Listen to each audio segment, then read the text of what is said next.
acredito que para despertar qualquer deusa interior e ativar qualquer arquétipo, eu preciso conhecer o rapto de Perséfone. Eu preciso estabelecer uma relação íntima com esse arquétipo.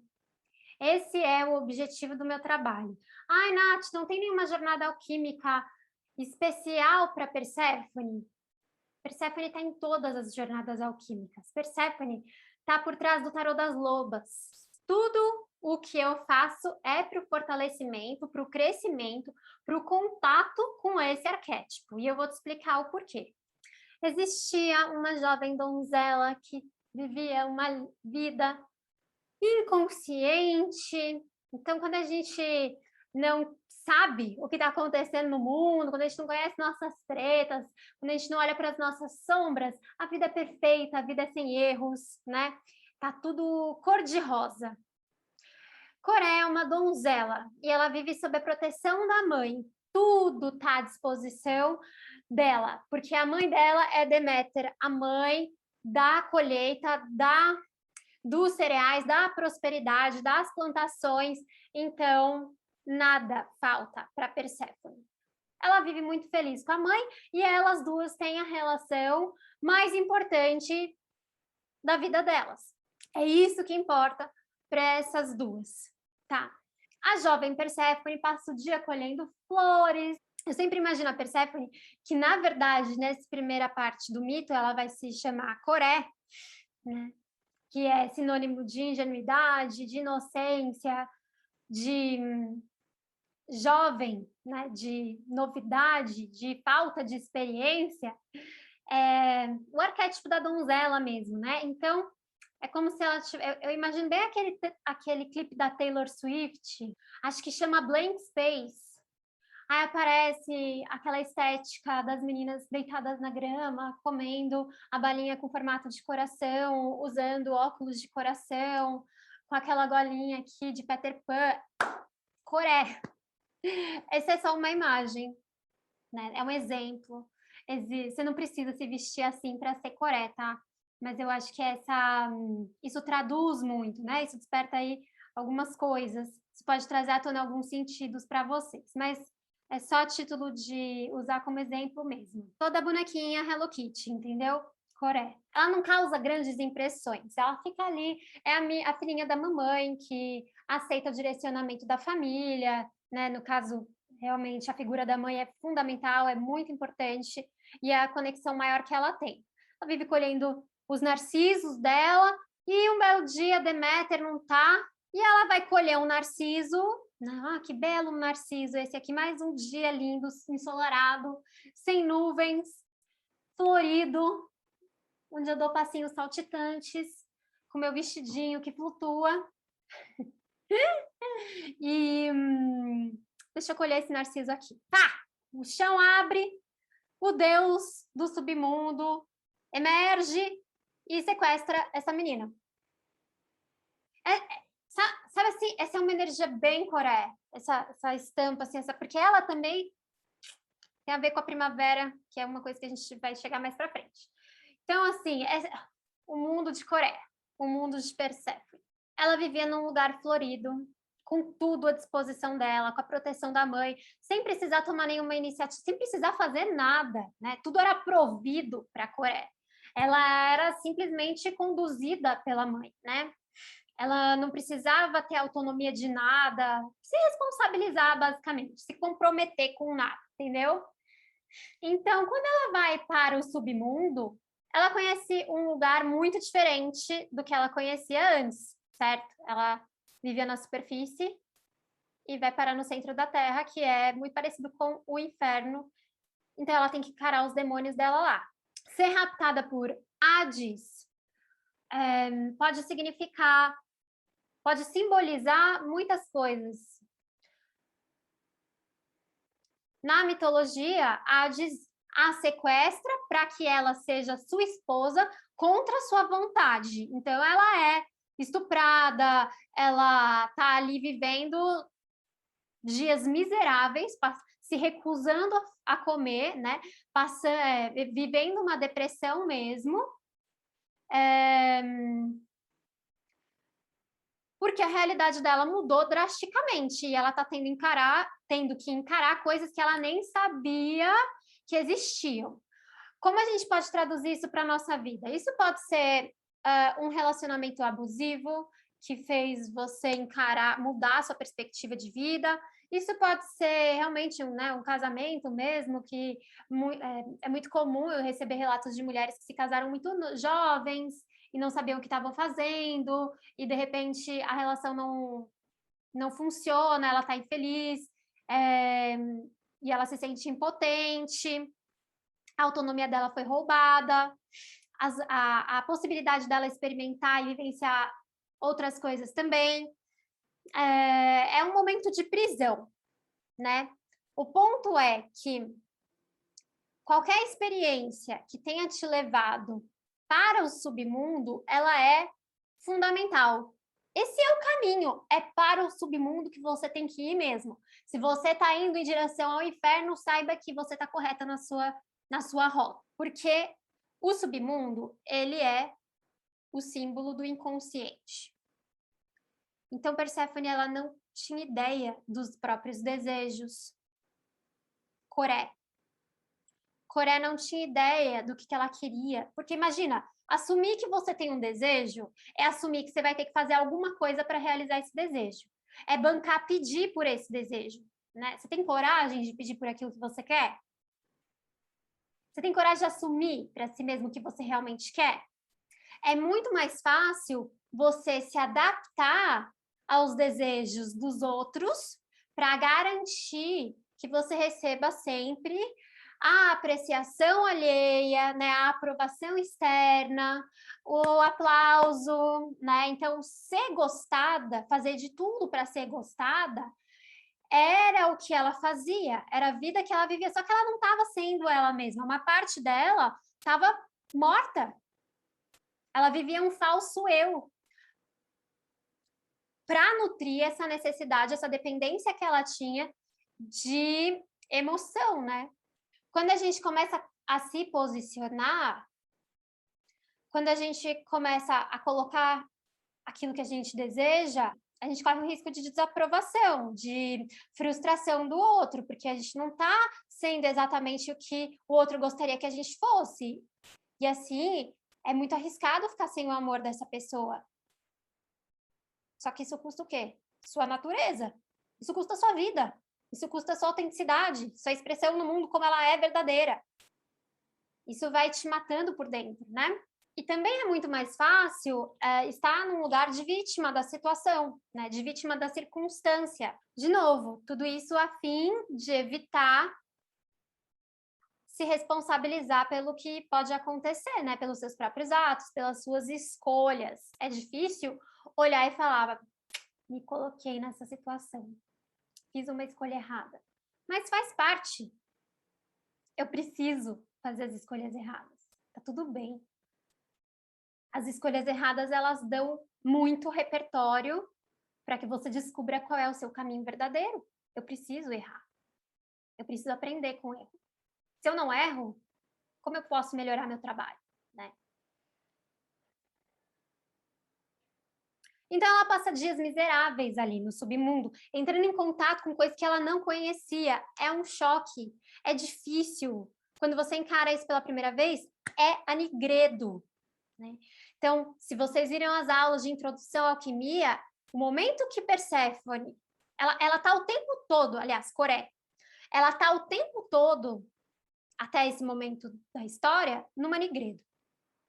Primeiro, porque ela não sabe que aquele mundo colorido que ela vê é falso. Ela tem um incômodo que está muito inconsciente ainda, né? Por isso que ela vai ser raptada por Hades, porque a gente pode olhar para esse Hades também como um aspecto dela que fala, vamos mudar, porque viver assim não dá. Mesmo que ela é a sombra, né? Agindo ali, corrigindo uma situação para que ela possa se desenvolver, amadurecer e viver uma vida mais significativa. Então, tanto o momento que ela está ali debaixo da asa da mãe, ela está inconsciente de quem ela é, então esse é um ponto da Nigredo, e o outro ponto da Nigredo é quando eu estou depressiva. Eu posso estar depressiva e inconsciente, não saber qual é a mudança, ou eu posso realmente estar encarando os meus demônios e estar vivendo a noite escura da alma, né? O famoso fundo do poço. Então, ir para Hades é necessário. Fazer essa viagem, se entregar para o submundo, porque é lá no fundo do poço onde a terra é mais fértil, onde algo novo pode nascer. É na Nigredo que a transformação começa. Sem Nigredo não tem transformação. Então, veja, ela vai Coré, né? Jovem donzela dependente, e aí a gente tem um ponto de virada. A mãe dela também sofre muito com o rapto. E aí ela dá os pulinhos dela lá para descobrir onde que ela foi parar e consegue a ajuda de Hermes, também é guia do submundo, e Hermes vai resgatar, então, Coré do reino de Hades. No entanto, se atente aqui. Antes dela subir e retornar para casa, Hades oferece uma romã para ela, porque ela ficou passando fome todo esse tempo. E ela aceita. Veja, Hades não obrigou Coré a comer a romã. Ela mesma escolhe, né? Ela aceita o que foi oferecido para ela. Ela voluntariamente come as sementes de romã. Quando isso acontece, ela firma um pacto. Essa romã, ela é uma garantia de que ela vai se manter comprometida com Hades. O que isso significa? Que metade do ano ela vai passar na superfície e metade do ano ela vai passar na companhia do deus do submundo. Quando ela come a romã, ela se torna rainha do submundo. Ela ganha o título de Perséfone. Olha a diferença, é muita diferença. Coré, Perséfone. Perséfone é poderoso, ela ganha poder. E ela entende o valor daquela relação com a sombra dela, daquela relação com o inconsciente. Ela sabe que isso precisa ser sustentado e que a vida é circular. Ela aprende o ciclo de vida, morte e vida da existência.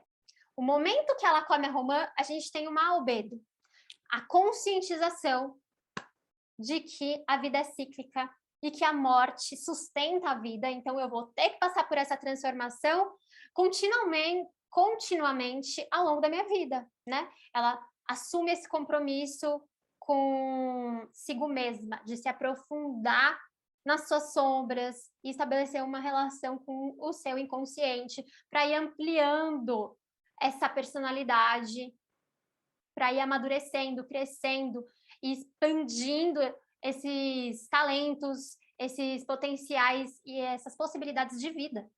Quando ela retorna para a superfície, né, já tendo comido as sementes de romã, ela se torna a deusa da primavera, porque ela vai voltar e vai passar com a mãe o período de primavera e verão, que é quando Deméter está muito feliz, então o dia está ensolarado, né? A gente tem tudo frutificando, florescendo.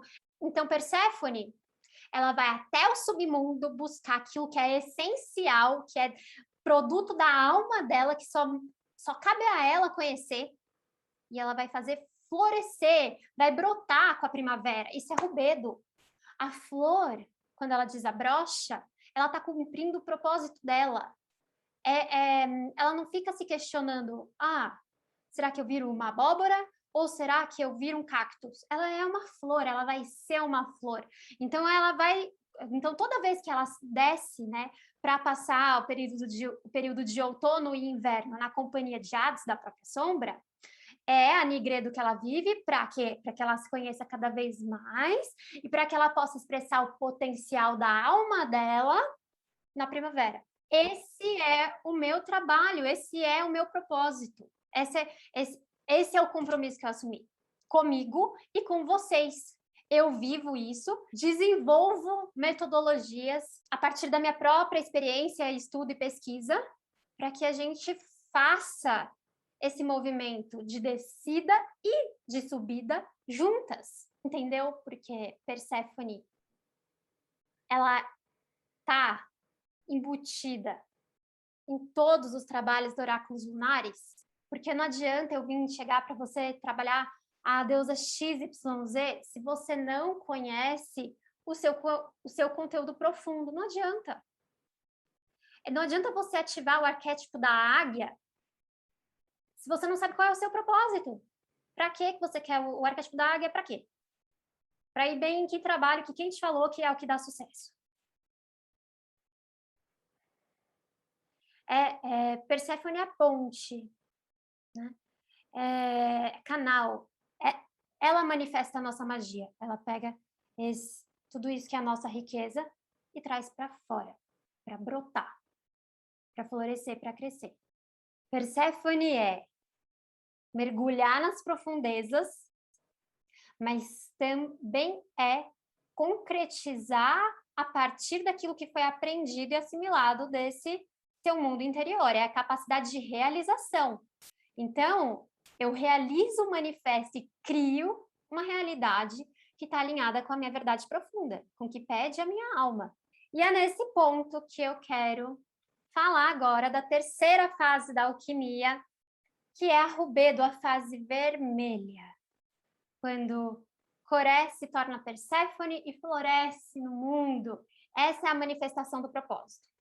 Rubedo é a terceira fase do processo alquímico, e para alcançar esse estágio, você precisa ter vivido as fases anteriores. Não dá para chegar na Rubedo sem passar pela Nigredo. Não dá para chegar na Rubedo, para sair da Nigredo e pular para Rubedo. Então, lembrando, Nigredo, purificação, tirou a casquinha da jabuticaba, saímos do estado de inconsciência, de Coré, e entramos em contato com a sombra, vamos para o Hades, todo o potencial de transformação ocorre aqui.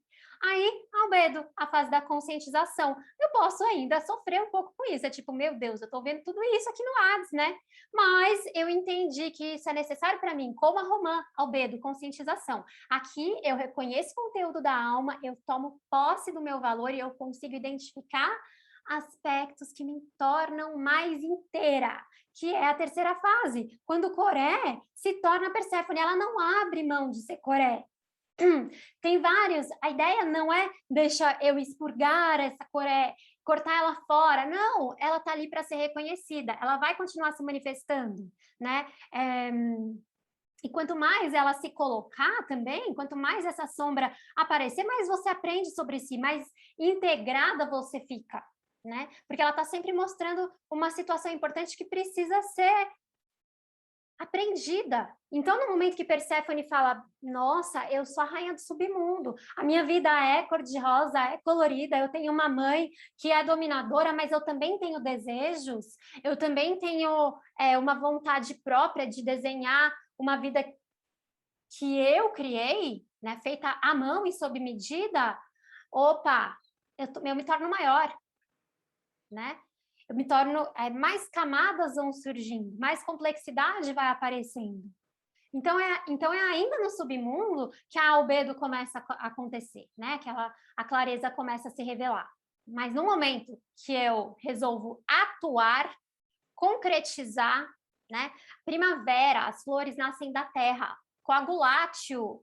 A coagulátil é a operação que tem a ver com prosperidade, né? Que tem a ver, e prosperidade é o quê? É você sair do seu plano mental e realmente tomar uma iniciativa. Uma iniciativa para quê? Para você ser feliz. É você assumir a autonomia da situação, chamar a responsabilidade para si e falar, cara, esse trabalho depende de mim. Cara, eu mereço esse retorno financeiro, sim. Esse é o valor do meu trabalho. Você entendeu como precisa de coragem para você pedir por aquilo que você quer? Porque as pessoas podem falar, seu trabalho não vale isso. Só que não se engane, isso vai acontecer, você vai correr esse risco, você vai ter que botar a cara a tapa para isso. No entanto, não se seduza por isso. Porque o valor, ele nunca vem de fora. É você quem determina. Então, a rubedo é a manifestação da essência, depois de tirar as casquinhas e contaminações da primeira fase, né? Então, reconhecer quem eu realmente sou na segunda fase, de uma maneira inteira, sou Coré e sou Perséfone, sou disponível, tenho uma jovialidade, tenho uma inocência, estou aberta, né? Eu sinto a energia de Coré como muito parecida com com a primeira carta do tarô também, que é o louco. Eu não sei, eu estou diante do abismo, tudo pode acontecer. Eu preciso ter essa abertura, confiar nas possibilidades, confiar também nas pessoas, né? Então, é um balanço importante. E aí, no terceiro momento, eu vou colocar em prática aquilo que condiz com a minha essência, que inclui tanto Coré quanto Perséfone, né? A sabedoria que Perséfone adquiriu e o otimismo, né? E o viver a vida de coração aberto, como Coré. Eu só posso servir o meu propósito quando eu o conheço. Então, eu confio no planejamento da alma e permito que ela seja a minha guia nessa jornada. Eu comunico a minha verdade, eu expresso o que eu sinto e eu, principalmente, peço pelo que eu desejo. Eu escolho traçar um caminho que é próprio. Você entende que o prazer, ele é sagrado, que eu preciso devotar um tempo para mim, para me massagear, para me fazer uma comida gostosa, para ouvir uma música, descansar. O que te dá prazer? A gente cresceu ouvindo aquela história de trabalhe enquanto eles dormem. Não é assim que você vai construir a sua vida próspera. Talvez você ganhe dinheiro fazendo isso, só que prosperidade não tem a ver com isso. Tem a ver com encontrar sentido na sua vida. Tem a ver com encher o seu dia com coisas que alimentam a sua alma. Não tem a ver com dinheiro, né? Assim, o dinheiro facilita. O dinheiro é sagrado, né? Saber manipular essa energia e não... eu acho que também uma coisa muito distorcida é essa ideia, especialmente dentro da espiritualidade, de que eu não preciso, ou não sou materialista, ou eu não quero muito, porque tem esse discurso, normalmente, ele está carregado de sombra e carregado de culpa. Então, para eu viver uma coagulátil, eu preciso também entender que o dinheiro é um portal, ele é uma energia sagrada que possibilita muitas coisas. Ele não é um vilão, ele precisa sair da sombra. O vilão, né, o que eu faço com o dinheiro, está em mim, não é o dinheiro.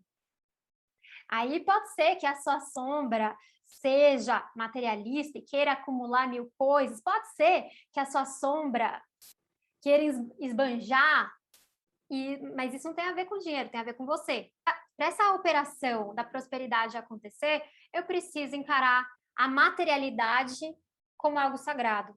Então, a nutrição do meu espírito, né? As experiências sensoriais, sem se julgar se você é uma pessoa que gosta de luxo, que gosta de conforto, sem se sentir inferior porque você não conquistou financeiramente o que você gostaria de conquistar. O primeiro passo é fazer essa purificação, fazer as pazes com esse aspecto.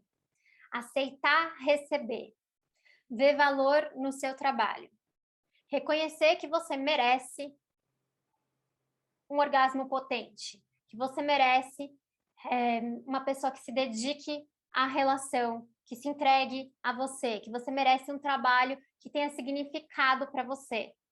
Se você entender que você merece, que é possível, esse é o primeiro passo. E aí a gente vai mudando, assim, a realidade, migrando de um lugar de escassez para um lugar de verdadeira prosperidade.